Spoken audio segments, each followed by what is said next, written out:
الحمدللہ والصلاة والسلام علی رسول اللہ وعلی آلہ وصحبہ اجمعین، اما بعد، اعوذ باللہ من الشیطان الرجیم، بسم اللہ الرحمن الرحیم۔ السلام علیکم ورحمۃ اللہ وبرکاتہ۔ اب تاریخ پڑھیں گے تو چند مثالیں ملتی ہیں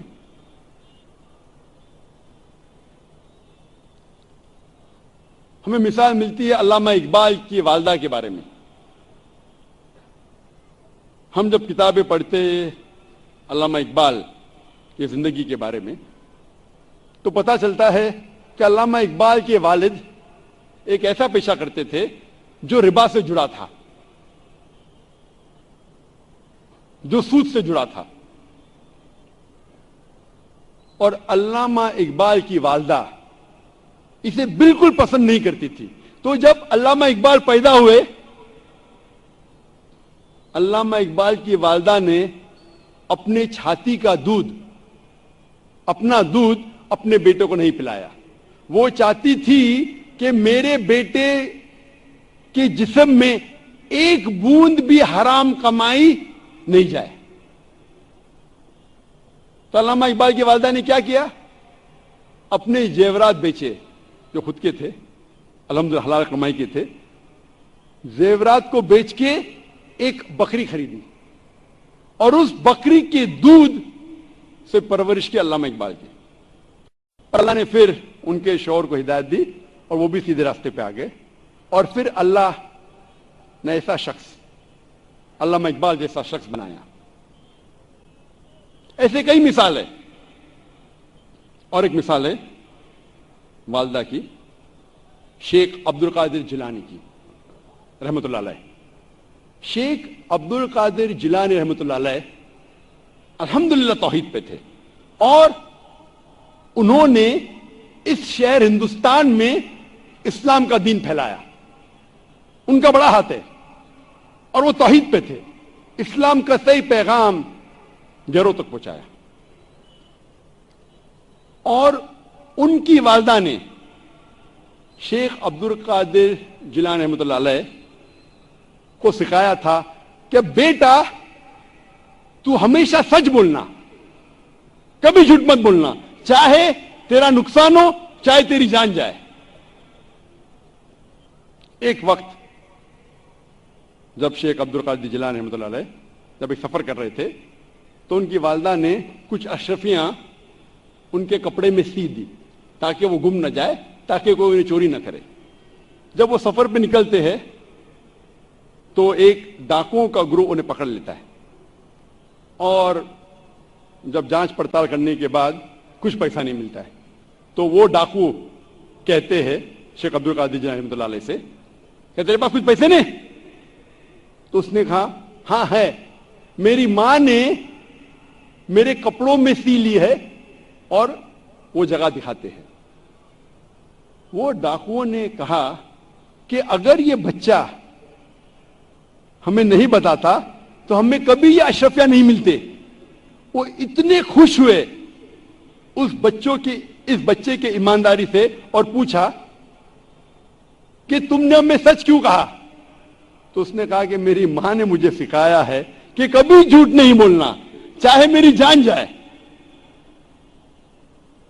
وہ ڈاکو اتنے خوش ہوئے کہ ان نے ڈاکہ ڈالنا چھوڑ دیا۔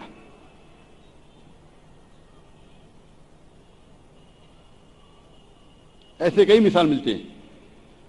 جب تاریخ پڑھتے ہمیں مثال ملتی ہے تاریخ پڑھنے کے بعد، امام شافعی رحمۃ اللہ علیہ کی والدہ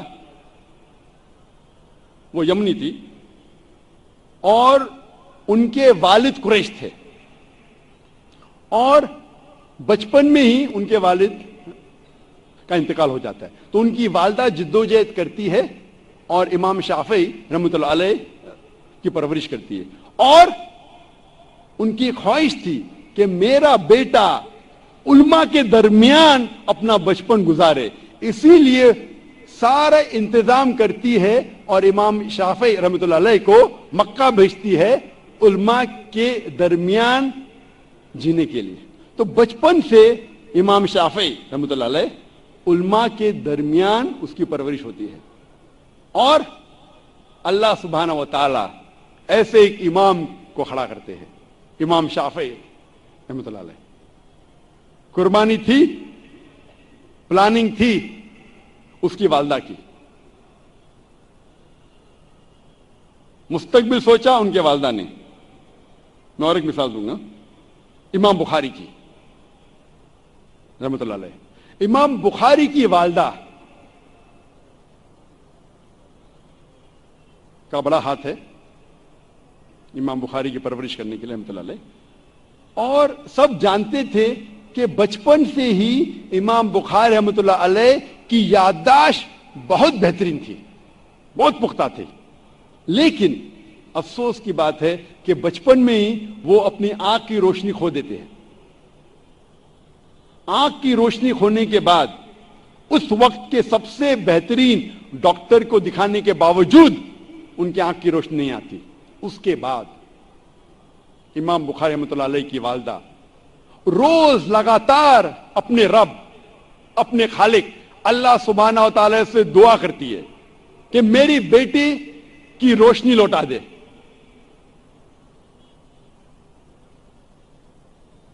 اس کے بعد کئی عرصوں بعد اللہ سبحانہ و تعالی ان کی والدہ کی دعا سنتے اور ان کے والدہ کے خواب میں آتے ہیں حضرت ابراہیم علیہ السلام. اور حضرت ابراہیم علیہ السلام فرماتے کہ تیرے بیٹے کی روشنی لوٹائی دی گئی ہے. اور صبح کو امام بخاری رحمۃ اللہ علیہ وہ پھر سے دیکھ سکتے. تو یہ مثال ہے والدہ کی, کس طریقے سے ان نے اپنے بچوں کی پرورش کی.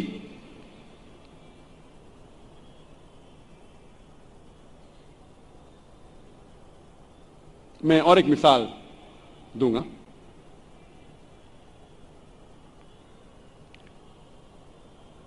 ایک مثال ہے, دو لوگ تھے جو آپس میں بہت محبت کرتے تھے, فاروق اور صالحہ. اور فاروق اور صالحہ آپس میں محبت کرتے تھے, ان نے شادی کی. شادی کے 3 مہینے بعد جہاد کا اعلان ہوتا ہے اور فاروق جاتے ہیں جہاد پر. جہاد کے جانے سے پہلے وہ اپنی اہلیہ, اپنی بیوی صالحہ کو 30,000 دینار دیتے ہیں. 30,000 دینار ایک یوکے کے آدمی نے کیلکولیٹ کیا اور کہا کہ وہ ہوتے 2 ملین پاؤنڈ. 2 ملین پاؤنڈ کو میں تبدیل کروں گا روپیے میں, ہو جاتا ہے 15 کروڑ روپیے. وہ دیتے ہیں 30,000 دینار, 2 ملین پاؤنڈ, 15 کروڑ روپیے اپنے اہلیہ کو, اور کہتے ہیں کہ اسے محفوظ رکھو, اسے خرچ مت کرو, میں جہاد کے لیے جا رہا ہوں. اور پھر وہ جہاد کے لیے جاتے ہیں اور کہتے ہیں کہ انشاءاللہ میں 3 مہینے میں واپس لوٹوں گا. ان کے جانے کے چند مہینے بعد ان کی اہلیہ صالحہ کو ایک بیٹا پیدا ہوتا ہے. 1 سال گزرنے کے بعد ان کے شوہر واپس نہیں آتے. 2 سال گزرنے کے بعد واپس نہیں آتے. 2.5 سال بعد ایک شخص آ کے کہتا ہے صالحہ سے کہ میں نے تمہارے شوہر فاروق کو دیکھا کہ وہ گر گئے اور وہ گھائل ہو گئے. پھر چند سال گزرتے ہیں, پھر بھی فاروق واپس نہیں آتے. تو اس کی اہلیہ سمجھتی ہے کہ میرے شوہر کا انتقال ہو گیا. لیکن 30 سال بعد فاروق واپس مدینہ لوٹتے ہیں اور ان کی خواہش تھی کہ میں میری اہلیہ سے ملوں. لیکن وہ بہت پرہیزگار تھے. مدینہ میں آنے کے ساتھ سب سے پہلے جاتے مسجد میں نماز پڑھنے کے لیے. نماز پڑھنے کے بعد وہ دیکھتے ہیں کہ کئی علماء آپس میں علم کے بارے میں گفتگو کر رہے ہیں, اور ان میں سے ایک نوجوان, تقریباً 30 سال کا نوجوان, جس کا نام تھا شیخ عبد الرحمان, وہ سب سے بہترین عالم تھا. وہ اس سے کافی متاثر ہوتے. پھر وہ جاتے ہیں اپنے گھر کی طرف. جب گھر میں داخل ہوتے ہیں تو اپنے بیوی سولیہ سے ملتے ہیں. وہ دونوں خوشی کے مارے رو پڑتے ہیں. اس کے بعد فاروق پوچھتا ہے کہ میرے 30,000 دینار تو محفوظ ہے نا, آپ نے اسے خرچ نہیں کیے؟ تو اس کی اہلیہ پوچھتی ہے آپ گھر آنے کے پہلے مسجد گئے تھے؟ ہاں بالکل صحیح, میں مسجد گیا تھا. وہاں آپ نے علماء کو دیکھا؟ ہاں میں دیکھا. کیسے؟ بہت خوش. خوشی کی بات ہے کہ اس شہر میں ایسے علماء ہیں. تو اس کی اہلیہ اس سے پوچھتی ہے اگر اللہ آپ کو اس کے جیسا, اور اس کی اہلیہ پوچھتی ہے سب سے بہترین عالم آپ کو کون لگے؟ تو فاروق کہتے سب سے بہترین عالم تھے شیخ عبد الرحمان. تو اس کی اہلیہ پوچھتی ہے کہ اگر اللہ آپ کو شیخ عبد الرحمان جیسا علم دے تو آپ کتنا خرچہ کر سکتے اس علم کے لیے؟ تو فاروق کہتا ہے یہ سارے 30,000 دینار میں خرچ کر سکتا ہوں ایسا علم حاصل کرنے کے لیے. پھر اس کی بیوی پوچھتی ہے کہ اگر آپ کا بیٹا ہو, اسے ایسا عالم بنانے کے لیے آپ کتنا خرچ کریں گے؟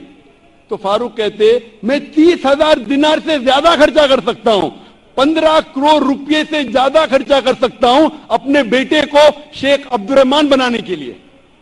تو اس کی اہلیہ کہتی ہے آپ کے جانے کے بعد مجھے ایک بیٹا پیدا ہوا اور یہ شیخ عبد الرحمان آپ کا بیٹا ہے, اور آپ کے 30,000 دینار میں نے خرچ کی اس کو عالم بنانے کے لیے. آپ سوچ سکتے اس وقت بیٹے کو عالم بنانے کے لیے والدہ خرچہ کرتی ہے 30,000 دینار, 2 ملین پاؤنڈز, 15 کروڑ روپے. آج کون سا مسلمان اپنے بیٹے کو عالم بنانے کے لیے 15 کروڑ روپیہ خرچہ کرنے کو تیار ہے؟ ہاں ڈاکٹر بنانے کے لیے نو پرابلم, ڈونیشن دیں گے, رشوت دیں گے, 10 لاکھ, 15 لاکھ, 20 لاکھ, 50 لاکھ, 1 کروڑ ڈاکٹر. امریکہ بھیجنے کے لیے میرا بیٹا امریکہ میں پڑھ رہا ہے, 2 کروڑ خرچہ کریں گے, 3 کروڑ خرچہ کریں گے. کیوں؟ بیٹا امریکہ میں پڑھ رہا ہے. سٹیٹس. میں یہ جاننا چاہتا ہوں کہ کتنے مسلمان اپنے بیٹے کو عالم بنانے کے لیے 15 کروڑ خرچہ کریں گے؟ گنتی کے آپ کو ملیں گے انگلیوں پہ. ہے الحمدللہ آج بھی ہمارے معاشرے میں ایسے مسلمان ہیں, لیکن بہت کم, انگلیوں پہ گن سکتے, بہت کم, لیکن ہے الحمدللہ. وآخر الدعوانا الحمدللہ رب العالمین.